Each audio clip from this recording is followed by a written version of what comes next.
प्रियांशी जंगरा आपने लिखा है, क्या घर में प्याज लहसुन खाते हैं तो क्या पाठ कर सकते हैं? देखिए, प्याज लहसुन धरती में होता है और लहसुन प्याज में प्रमादकता है, उसमें मादकता है, आलस्य है उसमें, इसलिए उसको मना किया है। आप रामायण पढ़ रहे हैं, कोई उसमें ऐसा नहीं है कि आपने प्याज खा लिए तो भगवान का नाम नहीं ले पाएंगे, उसमें वह बात नहीं है। भजन में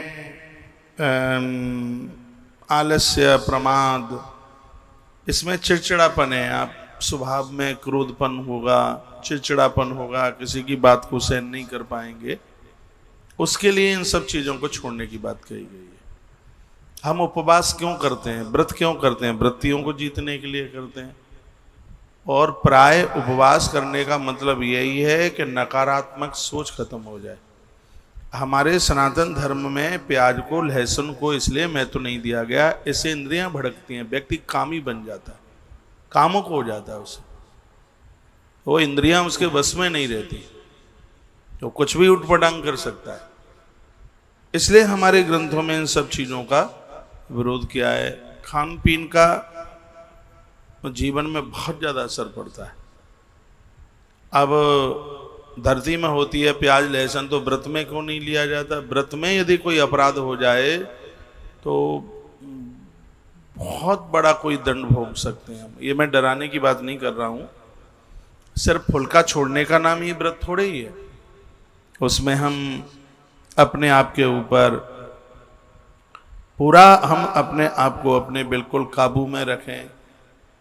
क्रोध करने से व्रत खंडित हो जाता है, किसी से लड़ने पर व्रत खंडित हो जाता है।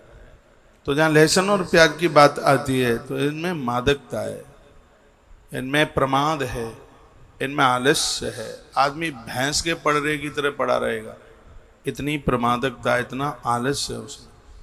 लोगों को नींद नहीं आती तब उन्हें प्याज का पानी दिया जाता है। आयुर्वेद की स्थिति में, औषधि में ठीक है वो, लेकिन उसको आप स्वाद के रूप में रोज ले रहे हैं तो वो ठीक नहीं है। लहसुन ब्लड प्रेशर के लिए ठीक है, लेकिन अब लहसुन के बिना, प्याज के बिना पकौड़े नहीं खाएंगे, वो तो रोज होना ही चाहिए, वो ठीक नहीं है। तो आपने प्रश्न किया है, धन्यवाद।